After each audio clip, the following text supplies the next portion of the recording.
Bom, pessoal, continua o processo de clivagem na política dos Estados Unidos. Ontem, Trump teve que aparecer num juzgado de Nova York para poder prestar depoimento, né? E foi indiciado por 34 crimes, que vai desde sonegação de impostos, tentativa de golpe de Estado, até escândalos sexuais. Por incrível que pareça, os escândalos sexuais dá muito rendimento para pano para manga nos Estados Unidos. Uma sociedade muito puritana e tão puritana quanto hipócrita. Esses assuntos de escândalos sexuais que deveria interessar somente a ele e a sua esposa e a outra pessoa, a terceira pessoa envolvida, acaba se tornando uma coisa de interesse público nos Estados Unidos pelas questões puritanas deles lá. Bom, o fato é que parece que mais um prego foi colocado no caixão dos Estados Unidos, porque ao persegui-lo judicialmente, passa-se a impressão de que eu não tenho elementos para... Sim, eu acredito sim que ele deve ter contas a acertar com a justiça, mas passa-se a impressão, principalmente para os fãs do Donald Trump, de que ele está sendo perseguido pelo aparato judicial e que não querem ele na corrida presidencial porque ele poderia ganhar. E hoje ele é o franco favorito no Partido Republicano. No Partido Democrata não se sabe se Biden ou Kamala Harris vai ser candidato. O fato é que o Trump é um forte... O fato é que Trump é um forte candidato a ser reeleito presidente dos Estados Unidos por causa... Sim, do discurso dele que ganhou muito a classe média, a classe operária, que está ficando sem emprego por causa dos deslocamentos das empresas para outras partes do mundo, principalmente China, e deixando os norte-americanos, os estadunidenses, sem trabalho. E isso pega muito forte, né, a questão do trabalho, no mundo inteiro, né, porque a gente está vendo, e com as novas tecnologias chegando aí, já vai haver um desemprego em massa, e sem muita gente ter onde trabalhar novamente, porque parece que o sistema as novas tecnologias sempre acaba eliminando empregos em uma parte e criando empregos em outra parte. Mas pela primeira vez parece que estamos diante de um modelo onde a eliminação de empregos vai ser muito superior a compensação de criação de empregos por outra parte. Isso acontece no mundo inteiro e nos Estados Unidos não é diferente. Então, e lá os norte-americanos padecem muito, sobretudo os trabalhadores da indústria automobilística, que muitas delas foi para a China. Bom, e é uma clivagem que alguns analistas internacionais falam-se até de perigo de uma guerra civil nos Estados Unidos. Fala-se em perigo de um processo de guerra civil nos Estados Unidos, né? Porque a sociedade norte-americana está muito dividida.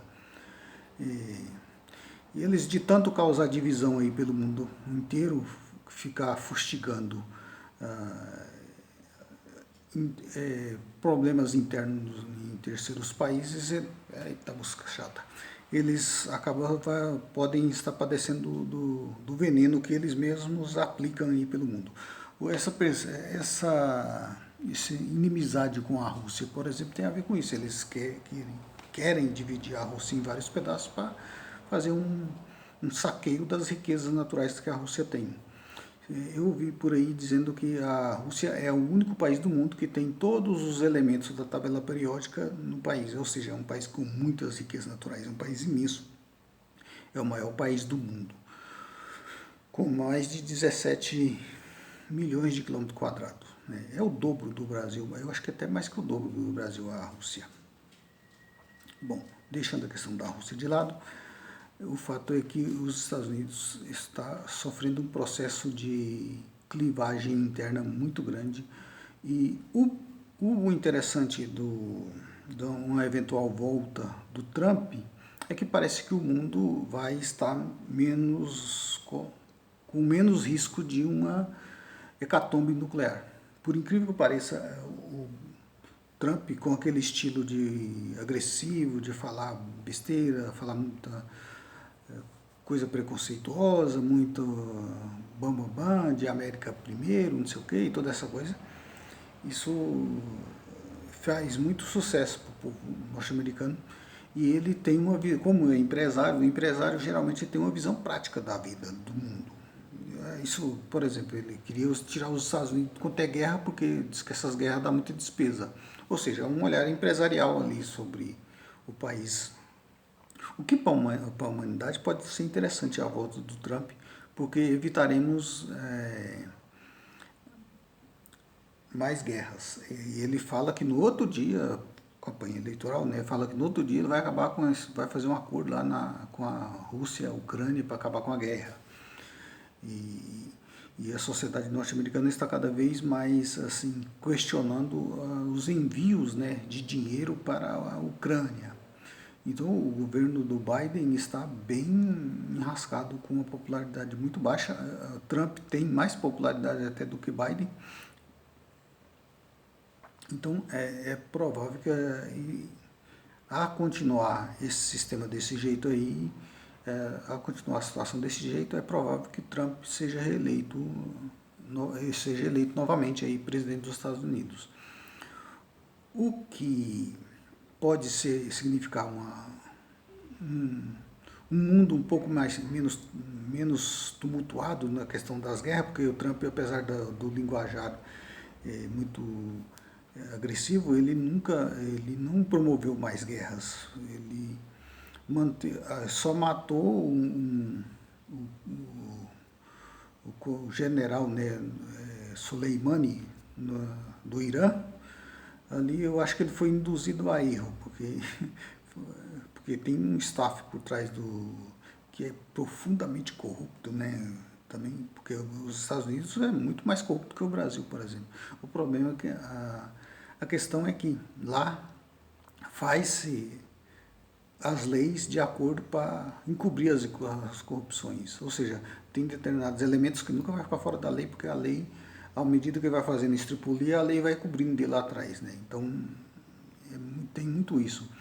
É preciso ver a sociedade americana, que ela não é tão perfeita quanto a propaganda diz. E olha que eles acusam os chineses de fazer propaganda, acusam os russos de fazer propaganda. Provavelmente os chineses e os russos também fazem propaganda.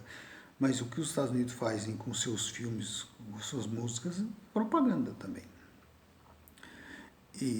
Mas esse relato está cada vez mais difícil de colar no mundo inteiro. Então, é provável que, se o Trump ganhar as eleições, o mundo possa ter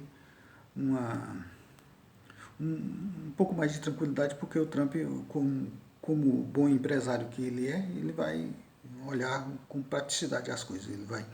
Não vai querer, assim, provavelmente vai fazer acordos com China, principalmente com a Rússia, com Putin. Ele se dá muito bem com o Putin, o que levou até especulações de que Putin teria intervido nas eleições norte-americanas. O que tem esse costume de fazer é os Estados Unidos intervir em eleições pelo mundo afora. Mas a que ponto chegamos, né? Porque eu começo a ver que o Trump, de repente, seria mais interessante do que qualquer outro, porque os democratas, apesar da imagem soft, a palavreado um pouco mais contido, eles são muito mais de fazer guerras, promover Obama tem um cartaz muito bom, mas o Obama levou 8 guerras à frente do governo. Então, poderemos ter aí poderemos ter aí o Trump novamente como presidente e isso pode ser bom para o mundo. Não sei se seria bom para os Estados Unidos, né? Porque a verdade é que os Estados Unidos já perderam a hegemonia mundial. Então, e está levando a Europa à ruína, que são os seus principais aliados. Os países da África, por exemplo, são todos alinhados, a maioria deles é alinhado com, com China e Rússia. Por quê? Porque China e Rússia vai lá, faz o investimento, faz as coisas, os comércios, né, as relações comerciais, mas não busca impor suas condições, não busca se meter nas questões internas dos países, como fazem os Estados Unidos. Então, fazem os Estados Unidos e em sua linha auxiliar fazem também muitos os europeus. Paradoxalmente, por mais que o Trump possa ser histriônico, podemos ver aí que a possibilidade de Trump voltar pode ser bom para a humanidade. Não sei se seria bom para os Estados Unidos, mas provavelmente para os Estados Unidos também, porque como ele tem uma visão prática das coisas, ele vai procurar investir na forma de geração de trabalho. Provavelmente vai ser muito mais protecionista, mas os Estados Unidos sempre foi muito protecionista. Apesar do discurso aí de livre mercado, toda essa balela, essa propaganda, esse auê, essa conversa fiada aí, é para idiota latino-americano acreditar nisso, né? Mas eles sempre foram muito protetores com a sua economia interna. Vai tentar exportar para os Estados Unidos. Então, essa história do comércio livre, tudo isso é papo furado. O que é interessante é que a gente vê que a China agora é que faz a defesa do comércio livre. Quem diria? Os comunistas querendo liberdade.